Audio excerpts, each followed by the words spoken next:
She had already decided that she would prefer to just use faith, as to draw the healing. There is surveillance on you, not only in your deeds, but in your thoughts. You cannot escape. I thought that's how life is. It's transactional. I perform, you give me love. I perform, you give me recognition. And so the church world it kind of mimicked a lot of those dynamics. Faith is so personal. And when you say I'm stepping away from this and no longer believe this, people perceive it as an attack on them. How could I have done some of the things I did in the name of righteousness, in the name of goodness, in the name of caring?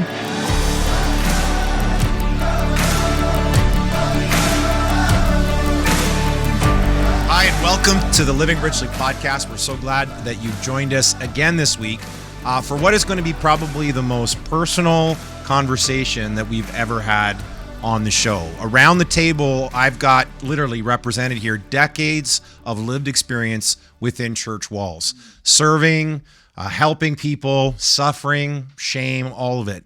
And we want to make clear right from the get-go, we're not here to bash spirituality. We're not here to bash anyone's beliefs.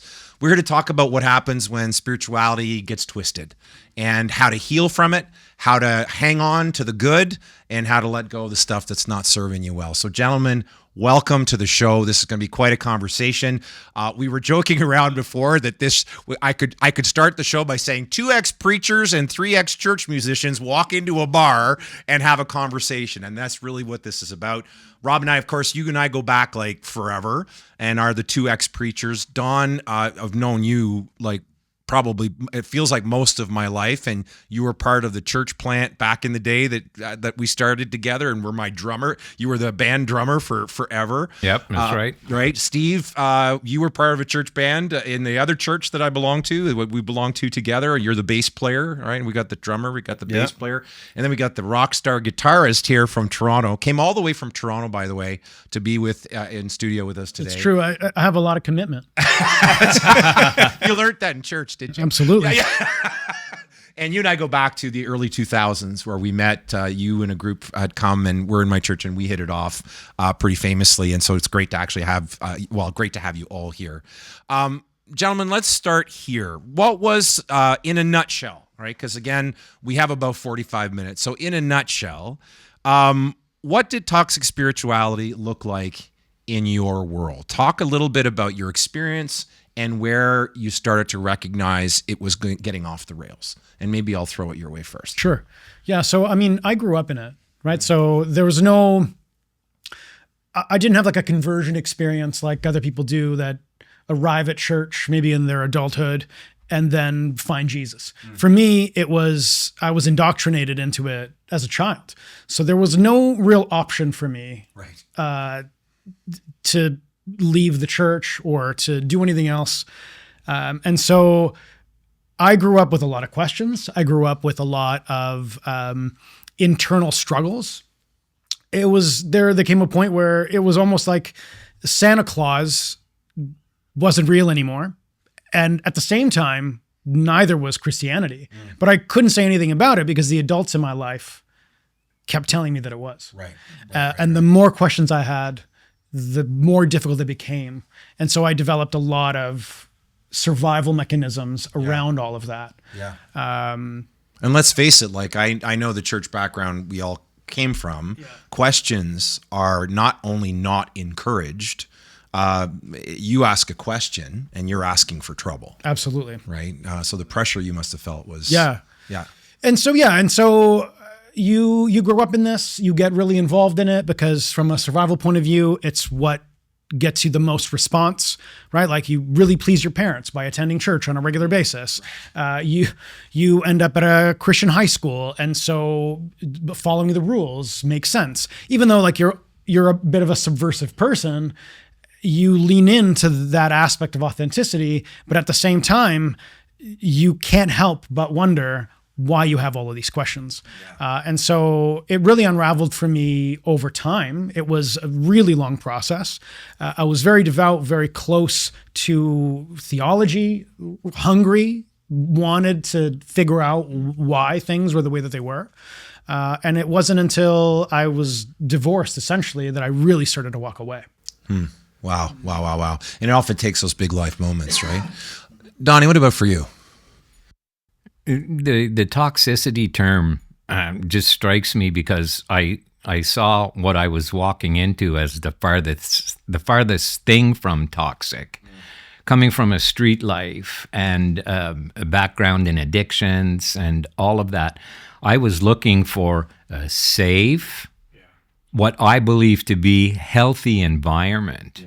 And wow, it didn't take me a whole long time to realize that the skill set I developed on the street for judging people and really understanding like hidden agendas and stuff like that, I just walked into a layer of people that's what they were all about. And so the wrestle began early on for me, like, what have I done? What am I into? Yet there was part of me that was craving what I believed to be goodness, and all these people who were following something that I'd been searching for, and it had been elusive to me my entire life. So, it just left me kind of rocking. And the thing that kept me going was the fact that there was music in this church. And, there was a really deep tie. Yeah, like a really deep tie. And then getting to know some of the people who were participating in that, like, the friendships just grew deeper, and it became about that. But then there was the conflicting element in all of that, because here I am on a worship team trying to lead people, and my life is so messed up. There's so much shit going on in my life right now. How can I do this? Like, how can I do it? So it just leaves you in a real space of discomfort.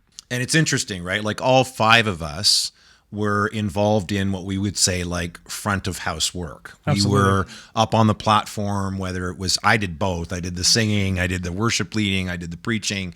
In time, I would end up doing less of the more of the latter, less of the former.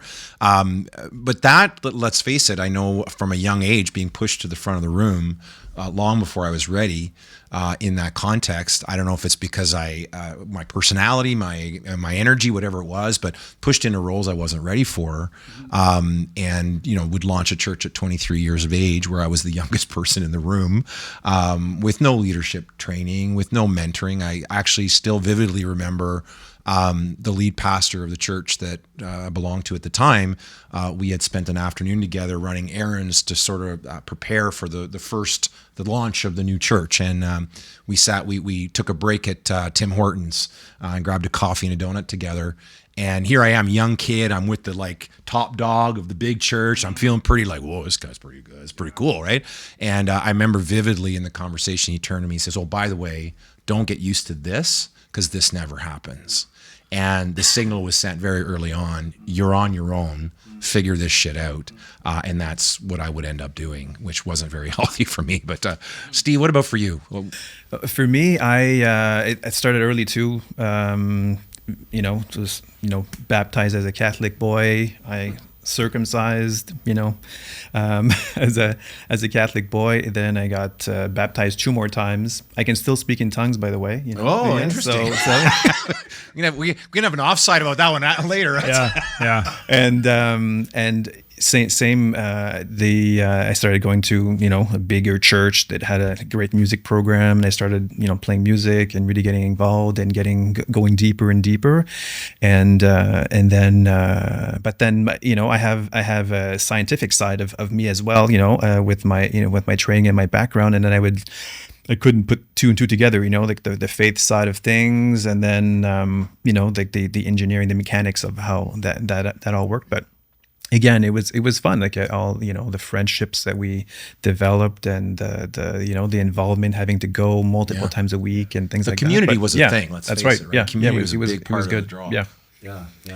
And then I thought that at some point, I became a dad, and then I had to tell them about what we do and what religion is and what that is, and I couldn't do that. I couldn't tell them that they were sinners and they were this and that, the whole messaging that I received when I was a kid, and I believed, and so that was part of the transition, the toxicity that I couldn't pass on to my children. Yeah, like I started in the church when I was 16, and very quickly I was like the poster child of kind of the sinner come home. At the time, it was real popular. Was David Wilkerson's the book? I'm blanking on it now. The Run with the Devil, I think. Yeah, the one before Run with the Devil, where he's and maybe it is that one. Anyway, where he tells the story, of course, going into Manhattan, into New York, and all this stuff. And I was, my dad had been in prison for a bunch of years. My stepdad was a former outlaw biker.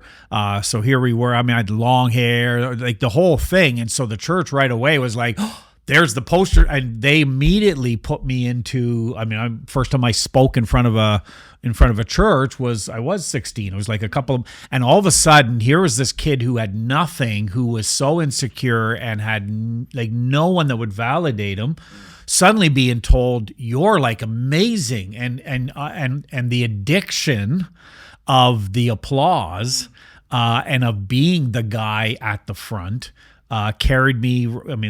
So right away from there into Bible college, into ministry, and again every time as a pastor, you walk in a room and there was a sense of, oh good, the pastor's here now. And again, that was an addiction that I hung on to, even though I was struggling with all kinds of doubt all through that journey. You never articulate it because you were the guy at the front of the room. Yeah, and I think that front of the room dynamic checked. I know it checked a lot of boxes for me in terms of affirmation, importance, worth, right?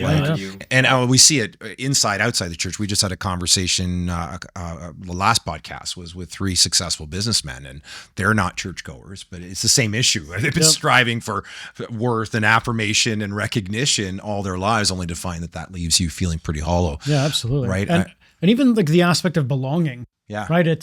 For me, it was huge, because I'm an immigrant to this country. I moved here from Brazil when I was 10 years old, and I felt like a fish out of water. Like I felt like, am I Brazilian? Am I Canadian? I don't know. And so there was this sense of belonging that when I started going to church on a regular basis, I belonged to this group. And there wasn't, in high school, I always felt like I was trying to belong, say the right things, be authentic to a degree, but at the same time, like I read the room. Like I saw what was getting responses of positivity and of belonging. I got made fun of a lot as a kid, especially before I learned to speak English. And then as I started to understand the acceptance and how good that felt, I leaned into it. And I think for me on the church side, it was exactly the same thing. Like I didn't see it at the time as to what it was. I thought that there was a lot of authenticity in terms of my belief system and who I was and all those other things. But at the end of the day, the thing that was really critical to me taking it super seriously was the fact that I felt like I belonged. Finally, I belonged to this thing. Yeah. And even to your point, it was nice that it was getting a lot of attention. Right? Like not only you go from feeling like I belong to like I'm needed, I'm wanted, correct, right? Because you're at the front of the room. Yeah. Yeah. And the attention from girls. Like when you were at the front and you're kind of a rock star figure, and you're in your early teens, mid-teens, late teens, that's an attention that is very difficult for you to give up. That will fuck you over. In every way. In every way, right? Absolutely. How bad can it be, right? When you hear all this stuff in regards to like the drummers always get the girls. What weight do you think I was living under? Right. I don't know. 100%. Well, I think again, we, I've written about this, I've shared the story, but getting really present to even my upbringing, raised by a narcissistic mother, a workaholic dad, everything, love for me had to be earned. Mm-hmm. And it's not that I got heavily criticized, but if I wasn't achieving, I didn't get noticed. The only time I got noticed and real attention got paid to me is when I was succeeding. So that created in me this drive. I thought that's how life is. It's transactional. I perform, you give me love. I perform, you give me recognition. And so the church world it kind of mimicked a lot of those dynamics in terms of seeing gifts, yes, that I had to influence people and be an encourager. And I was a natural public speaker. Like that never was really hard for me. I had a bit of musical talent, not like the rest of you on this table, but a bit of musical talent enough to get by.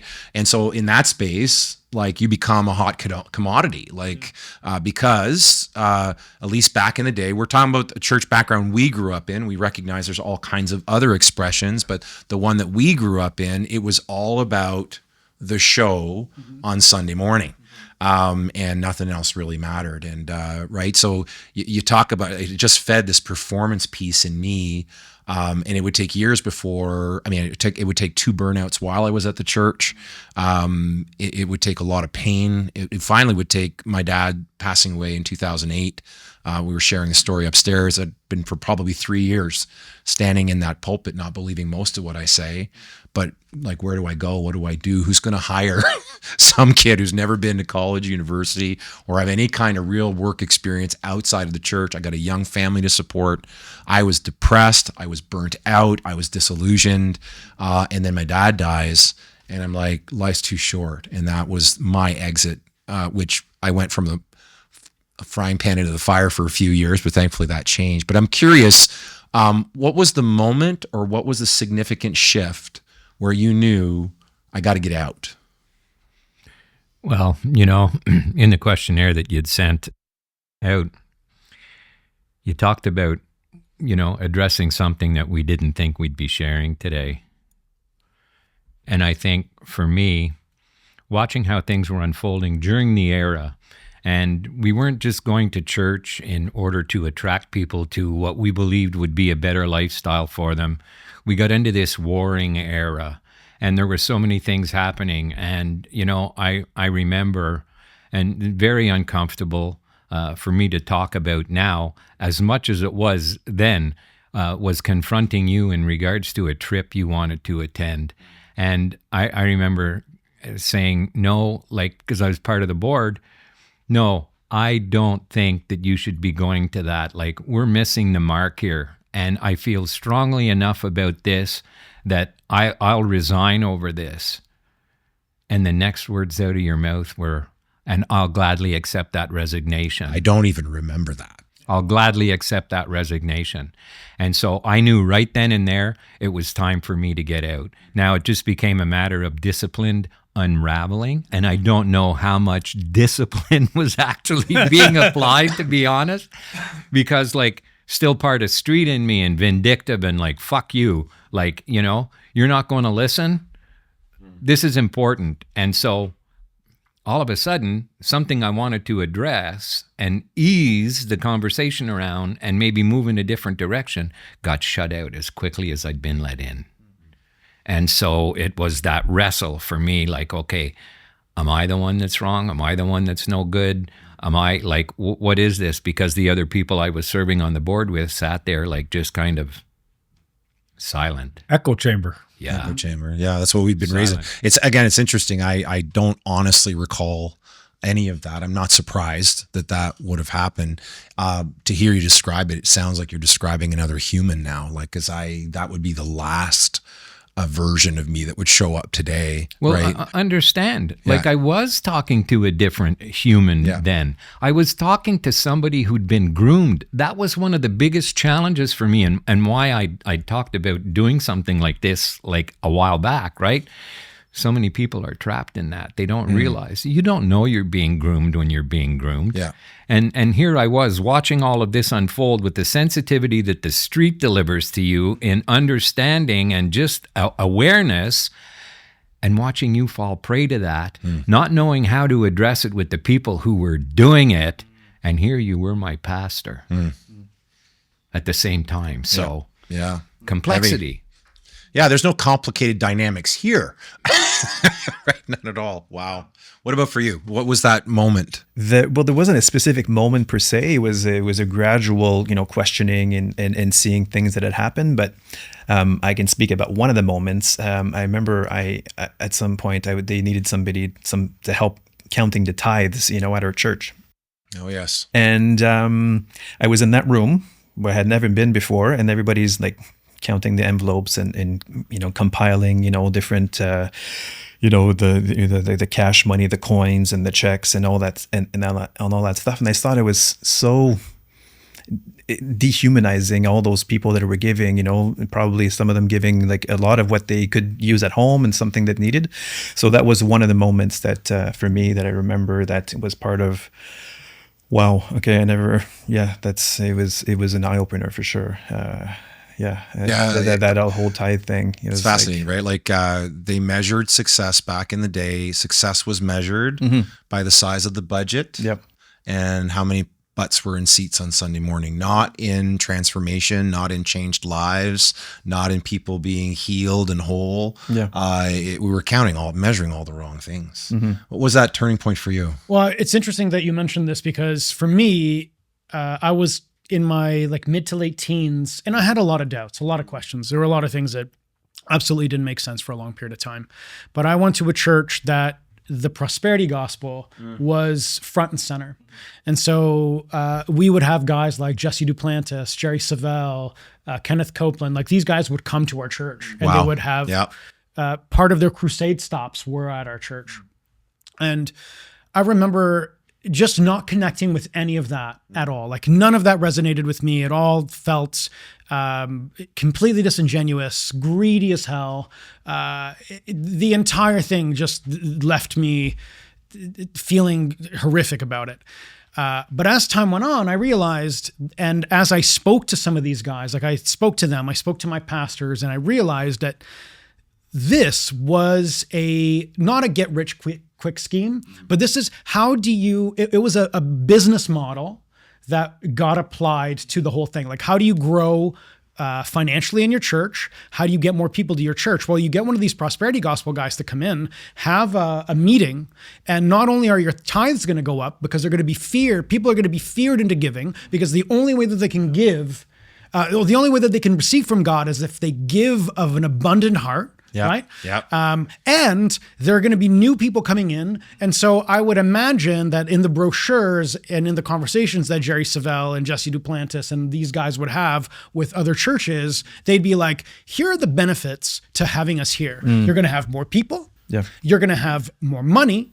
And this is going to be an absolute investment that you're making into your ministry. So the disingenuous and disgusting component of that was something that, because like when you're in leadership, you see how the sausage is made. You listen to the conversations that other people don't generally have on a regular basis, right? And then when you start to see that, you go, oh fuck, like this isn't what I thought it was at all. Right. Like it's a mirror image. And as you were talking, I couldn't help but think like the Roman Catholic indulgences that were sold back in the day when Martin Luther would rise up and rail against that, right? Of these practices to milk the populace out of money at the time to build St. Peter's Basilica, right, in Rome. That's why they did that. So there's, fascinating. What was the pivotal point for you? I know your story, but not everyone around the table does. There was obviously, like all of us, there were a number of them, but for me, it was definitely one was launching the Bikers Church. I love how you talked about your streetwise and this this wonderful community that embraces you also becomes a bubble, and you start to believe that because for most people in the evangelical church, their only friends or connections are with people in their church. They lose touch with the rest, and so the rest of the world. So you begin to think this is all there is. And when we launched Bikers Church, and all of a sudden I was back spending time with, Hell's Angels and outlaws and street workers and addicts, and you were seeing a whole part of the world that wasn't being impacted by the church at all. Now, in my mind at that point, I'll unpack them more. But the specific time would have been when I did my road trip in 2008, in the fall of 2008, because I headed off on this motorcycle trip for 3 weeks alone, rode across the United States, and interacted with so many amazing people who continue to be friends of mine today. Not one of them part of a church. And I opened my eyes to realize, one, this we're going to change the world mentality in the church wasn't working. Right? Because most of the church, we were irrelevant in 2008 and probably more, well, I know more so today. But all of a sudden I started a lot of people that I thought, this guy's going to hell just because he doesn't believe what I believe. Because, man, he's a pretty good guy. Yeah. Right. And so that whole thing, and I remember I had made the decision then to end my marriage, but also to leave the church. It took me another 5 years of fear and trepidation to do it. And it was a conversation with you where I said, okay, I'm doing it now. I need your help. But it took 5 years for me to actually be willing to speak up. But I knew 2008 that was happening. I'm curious, like, again, all of us have our, there's similar themes here, right? I think all of us have felt the joy of feeling like we belong to this community, that we're part of something bigger. We have felt the exhilaration of watching an entire congregation connect with what back then we would have said connect with God, and at least my language has changed around that, but we have felt some of those highlight moments, right, that were pretty powerful. And I know I can look back and know that I've had experiences during that season of my life that defy logic, they defy understanding. Now, I think when you have a framework that's been so powerfully implanted into you, that's how you interpret everything that happens. So I only had one way of looking at it then, and now I can explain some things very, very differently. But we all experience a measure also of the dark side, the control, the shame, the silence, the inability to express yourself, like you gotta toe the party line kind of thing. I'm curious, as you guys made the shift and left, whether that was an abrupt departure or a gradual one, where did you pay the biggest price? What did it cost you leaving? What did it cost you? Almost everything for me. And when I know for when I left, the number of faith is so personal. Mm-hmm. And when you say I'm stepping away from this and no longer believe this, people perceive it as an attack on them. And so for me, it was incredibly nasty, the response. This community that embraced me suddenly hated is not a strong enough word for what I got, and it continues to this day. You remember it was less than a year ago that I got another anonymous email was sent to the Rhapsody account. Courageous anonymous email, another courageous, right, telling me how horrible a human being I am because and so it continued, but it was to the point that I remember standing on the balcony of I was in a single apartment after all of this had happened, looking down from the 21st floor, literally thinking the best thing I could do right now is jump. And it was because I had lost everything. I had like, with the exception of maybe one or two people from that world, maybe 4 or 5 people from that world that stayed friends to me and are friends to this day, that the entire world turned their back on me. Yeah, I can relate to that. Yeah. Well, you guys, what was the cost? I think on my end,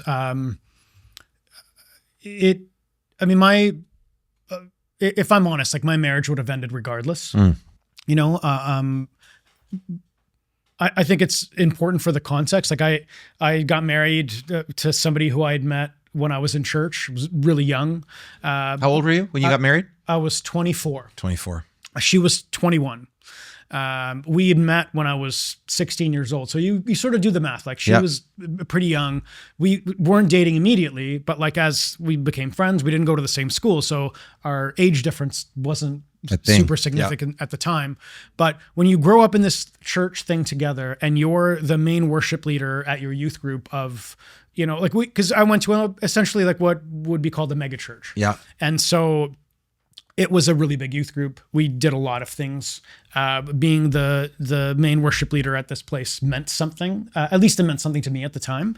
And no, that was a position of stature. If it you sure, were like, it sure was. It sure to was. everybody, that would have been a position of stature. Yeah. And my ex-wife, she was like the assistant to my youth pastor. And so we did a lot of things together. So it made sense for us to kind of grow up and be together and then get married eventually. One of the things that ended up happening was, if people don't know this by now, they're going to know, like we were sleeping together. Before marriage. Oh, what? Oh, Wait, no. No, we were. What? We were. Show's over. This one. Yeah. Steve, I need you to fix that in post. So yeah, but that's exactly it. So like we were having premarital sex, and I felt really guilty about it. It's so funny to hear that term now. I know. Honestly, yeah. Isn't it crazy? And you know it's so normal in that language. We would never. Like premarital. We were having Postmarital. premarital sex. And this is the other side of it too, is that like we were there in the heyday of purity culture. Yeah. Right? Like the flags on Washington Mall. Yeah, Yeah, I kissed dating goodbye. What was the other one I don't know. There was another book that we were reading at the time that I can't think of the title right now.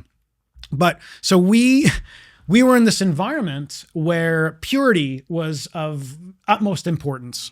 My feelings of guilt around my own sexuality, my own expression, right? Like God was watching me at all times. I remember, so this is like, I was 12 years old and I always wanted to ask, can I get a 24-hour pass? Yeah. Just 24 hours. God, close your eyes. Close your eyes for a second. I don't need long. I don't need long. I don't need long, Daddy God. But spoken like a true man. So here's the thing. Like, I remember this. Like, I was 12 years old. I was jerking off in the bathroom, and my dad, for whatever reason, probably heard me jerking off in the bathroom. Oh no. Yeah, and then he decided to have like a conversation with me about it afterward, and he was like, "Listen, Not through the door. Not through the door. not through the door." But it was afterward. Like I had already cleaned up and everything. And so I'm in my room, my dad sits down beside me and he's like, listen, like I want to have a conversation with you. And listen, like my dad, well-meaning guy, like love the dude.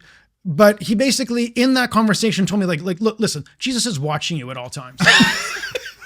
So the message was that you have constant surveillance. And this was like this was really the idea of Christianity for me. Yeah, This is how I grew up. Like I was a child growing up in this. Yeah. And so you are 100% of the time, there is surveillance on you, not only in your deeds, but in your thoughts. You cannot escape this reality. Yeah. This is all over you at all times. So when you get to a point where you're having sex with your girlfriend, you're also the worship leader at your church, the stakes are high. Yeah. And so I started to feel like I wanted to do this right. And whether there was love in it or not, I mean, you guys decide. I mean, I know that there was love at some point, but it wasn't what I really wanted it to be. It wasn't what it should have been. It's get married or I'm going to go to hell. Right. And or I'm going to get found out, right? Yeah. And because like I was really devout, I was keen, I was sincere. And in the midst of like my humanity, I thought at some point, I need to make this right, because the Apostle Paul talks about like it's better for a man to marry than to burn with passion. And so I thought, that this was the right thing for me to do, was to go down this particular path. Yeah. Well, I think you've just described the story of every young person growing up in the church who end up getting married, probably to the wrong person, right? Because again, guilt and shame is being dealt out in spades, and it doesn't even have to come from the front, although there's an awful lot of that comes from the front of the room too. Yep. There's nothing like guilt and shame to keep people in line, right? And that's, you're part of a toxic environment if that's being used, and so one thing to watch for. But to your point, like if you're keen, like I was the same, right? The story that impacted me the most, the hero for me in the Bible was always David.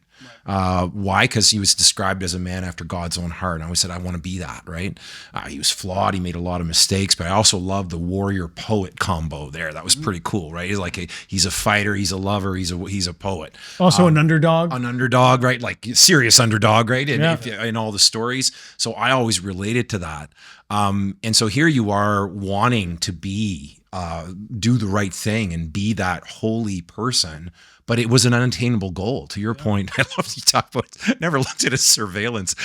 It's like I spy, and right, like you can't escape your own thoughts, and so for me the stories I told about my upbringing and having to earn love and having to prove myself, and I think I said to you guys upstairs just before we came down to start recording, like the shame developed for me into deep self-loathing, to the point where for the last several years that I'm standing from the front of the room trying to give people hope, I had lost any kind of hope for myself, that I fundamentally believed that I was an aberration, and that forgiveness, grace, mercy, I believed in it. It applied to everyone else, but not me. So maybe if I do enough good, I'll be able to balance the ledger in my favor, but it's not looking good. And that's how I live my life. So when I tell people, they say deep self-loathing, that's a strong statement. I said, yeah, it's probably not strong enough, because when I looked in the mirror, I did not like what I saw back. I saw just a flawed human who couldn't get his shit together, right? See, I love the fact that you used David as an example that helped you. I didn't murder anybody. No. Yeah, but here. Yeah, but here, from my perspective, because I leveraged David's story as well, but for much different reasons. I viewed it as, and so it came to pass that David sinned no more. And that allowed me to continue dabbling in the darkness and messing around and not really serious about my salvation, because I didn't know that it was possible for someone like me to really experience that. And if it was I willing to give up everything that had gotten me to where I was, so that here I would be later on in life, a fledgling, like with no protection, with nothing. And so lived on that side of everything, that, if I continue to just be obedient, if I continue to just do things, my marriage falling apart, and getting counsel from people like, no, you've got to hang on, you've got to do this, you've got to do that. In recovery, getting healthier and healthier, my ex-wife just spiraling downhill, not willing to do any of her own work, the deep empath in me wanting wellness for everybody on the face of this planet more than they want it for themselves in most cases. The hell you went through back then. Yeah. Driving what I believed to be was worth, and value that I was at least providing portions of this earth with. And, you talk about what did it cost me? I view all of that from a much different lens. It was like when I did decide to leave, I started getting everything back, because if that didn't work for me, I started to really be put into a position where I had to figure things out for myself. And so I started doing that kind of work. I started doing deep emotional work. I started, stepping up and being responsible, like accepting the flaws, accepting the brokenness, and doing things about that so I could shore up on those fronts. Because if I was to be equipped to provide anybody with anything, I had to do that work first, 100%, right? 100%. And so, I don't view me leaving, to look at that and say, what did it cost me? Because it seems from the point I left, that's when my life really began to unfold, and I began to experience some of the fruit that the church claimed to be able to provide me with, but fell short on every front. I mean, just as you're telling the story, and I remember those days, Donnie, I remember what you went through, and I wasn't living it. I was observing you go through it. And you think that an institution that was formed around an individual who came to this planet to bring healing, and in that situation, it was more important that dogma be upheld than healing take place, right? No, stay in that marriage. You can't divorce, no matter if it costs you your soul. right? That's what matters. And that's, again, when we're talking about toxic versions of spirituality, that's what we mean. When it gets twisted, it can be so damaging to people. We're going to shift gears in a moment, but I'm curious, what about you? What did it cost you? Well, for me, that's a bit of a long story, but I'm going to share quickly here for you guys. Most of the guys here know that my wife passed away from cancer in 2016, and but the story behind that was pretty challenging, and quickly, in the way that I can say it now. It's been more than 9 years now, but it was very challenging to witness. Or find out, that we're both in a church. We met at the church too at a play that we, the four of us were in. Yeah, and she got a diagnosis of breast cancer, and normally, what we do is we go and we follow the doctor's advice, and there's medicine available, the best that we've got, but she had already decided that she would prefer to just use faith, as to draw the healing from heaven, to prove that how glorious God was. I'm paraphrasing her words.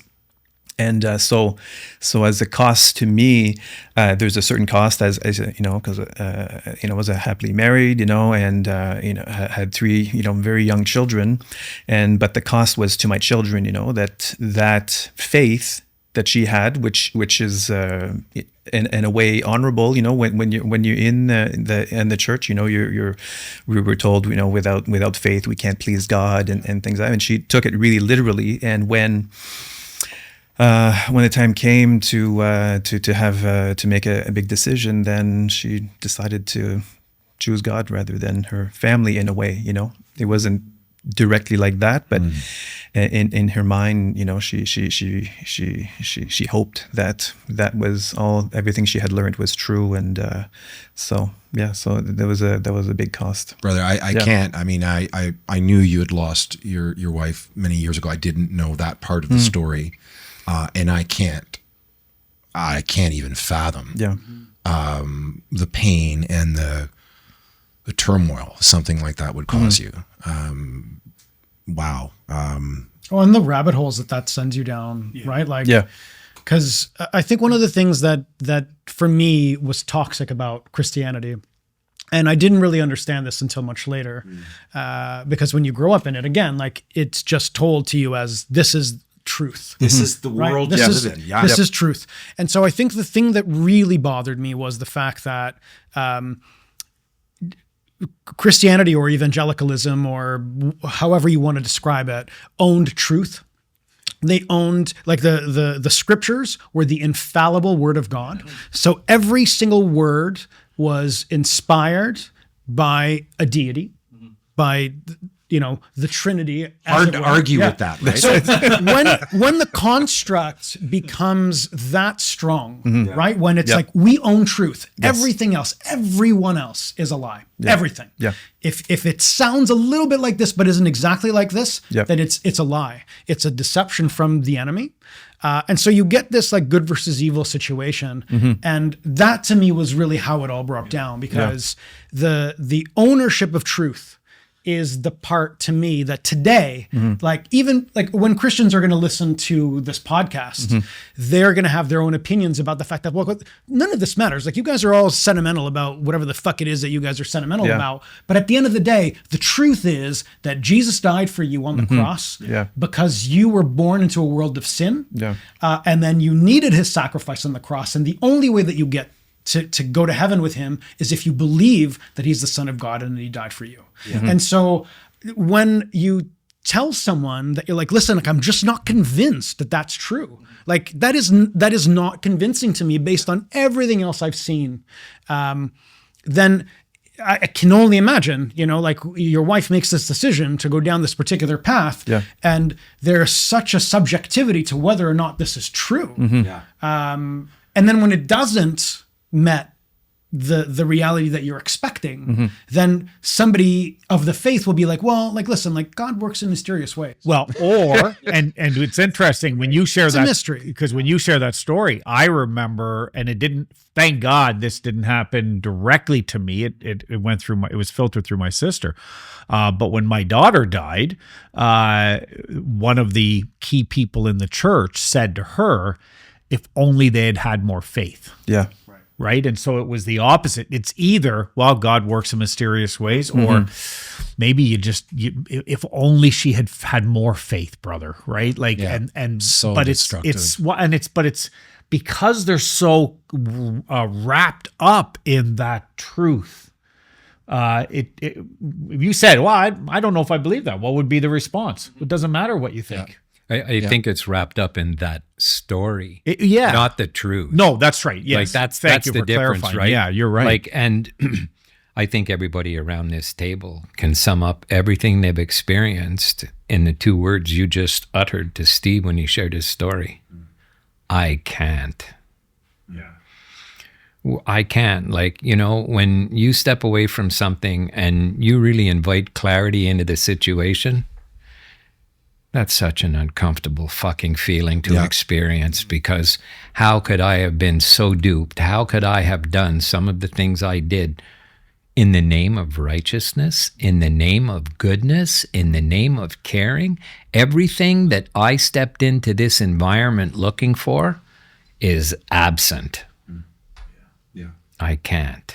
It's really conflicting to be in those environments like time and time again. And even now, like we're in a time in history where like Christianity and politics are so wrapped up together. And I mean, again, More like than ever. when we started talking about this, it's like there's so many different rabbit holes we can go down when it comes to this sort of thing. But one of the things to me that makes this particular conversation so relevant is the fact that we now have governmental systems that operate based on this weird truth that isn't true, or at least it's subjective, right? Like, I don't claim to know what's true or what isn't true necessarily, but there are certain people that do. And when they claim that to be true and that there is no other way to interpret this, and you create a governmental system around this, it just goes back to the Council of Nicaea and what this was all about at the beginning, which was Politics, right? Like Jesus was a political figure who did what he did to upend the politics of the day. He was an instigator. And the fact that we don't see the parallels of this anymore, and we're blinded by this weird Christianity that exists the way that it does today, is just mind-blowing to me. It's interesting you use that, because I'm kind of smiling and embracing the fact that I feel more like Jesus now, because I'm a shit disturber and an instigator. That's right. Yeah. To a lot of I'm a big stuff, fan. I'm a big fan of the first century Jesus. I'm a big fan. I think it's great. I tell people all the time, I said, so I'm at a place personally, I don't know if Jesus was an actual thing. Like, I don't know if that's a story that was told, but I said, listen, you will do really well if you read the Bible, just read the red words and ignore everything else, and you'll do okay. There's a lot of wisdom in those red words, regardless of what you believe around the story. That I don't care who wrote it. There's just a lot of wisdom there. Gentlemen, we're quickly running out of time, and that's unfortunate, because I hope we can have a follow-up to this. I'm curious, and let's do this more rapid fire round here. What's one truth or principle that still holds true for you today from those days?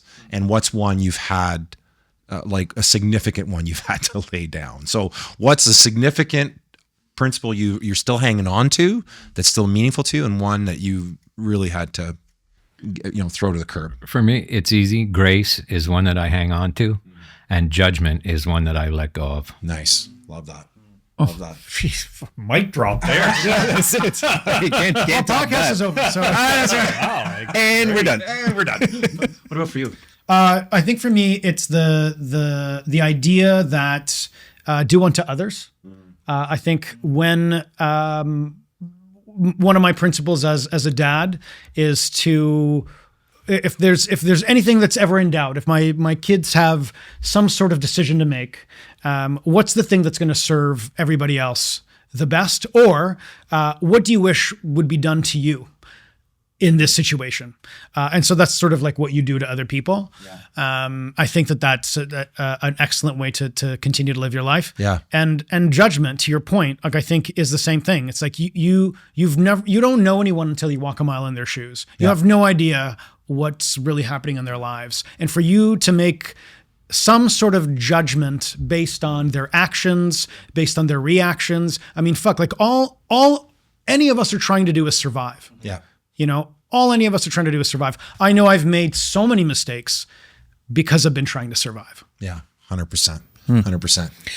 For me, the thing that I keep is that we're all interconnected. All humans, and we share this life that we have with even with animals, with nature, with the cosmos. We're all connected. I think that's a beautiful thing that I keep, and that's what grounds me the most. And the thing that I let go too, judging others, their journeys. They're allowed to have the journey that they want as long as they don't hurt others. Have the best journey you're gonna have. And enjoy it. It's very short. Love that. Brother. For sure. Grace and compassion are things that I certainly still would embrace. And I think go back to what you were just saying a few minutes ago, and that's just around this idea that truth is absolute, right?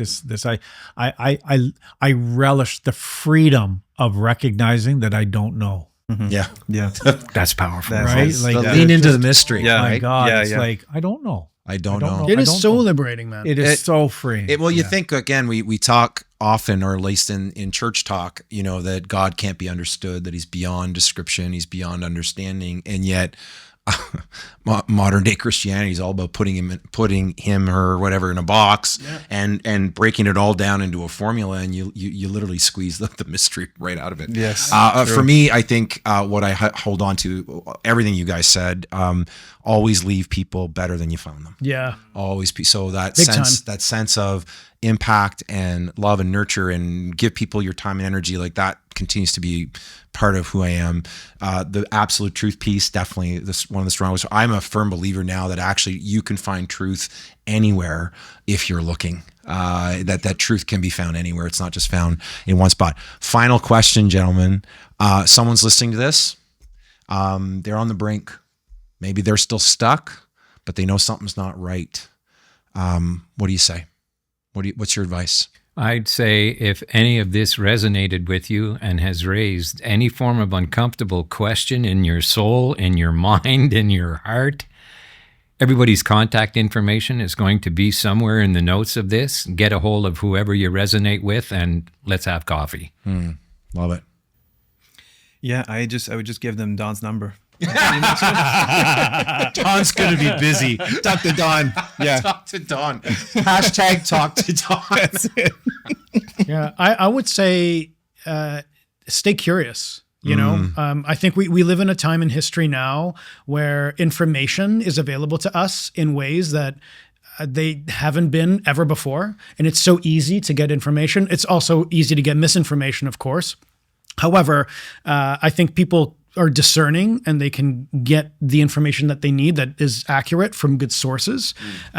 Whereas, back in the day, there were ministers that held on to that information. And so you needed to go to someone to find something out if you really wanted to. Today, that's not the case. So I think for me, it's stay curious, ask all of the most difficult questions that you can, never shy away from a crunchy conversation with someone that you feel like you're going to make somebody uncomfortable. I mean, at the end of the day, life is a series of discomforts, and how we deal with those discomforts is essentially how we're going to be able to succeed in life.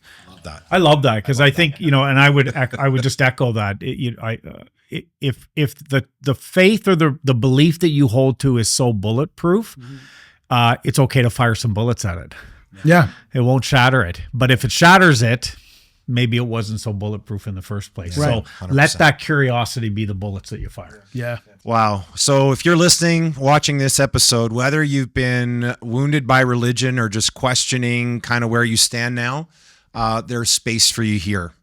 You're not crazy, you're not weak, and you're definitely not alone.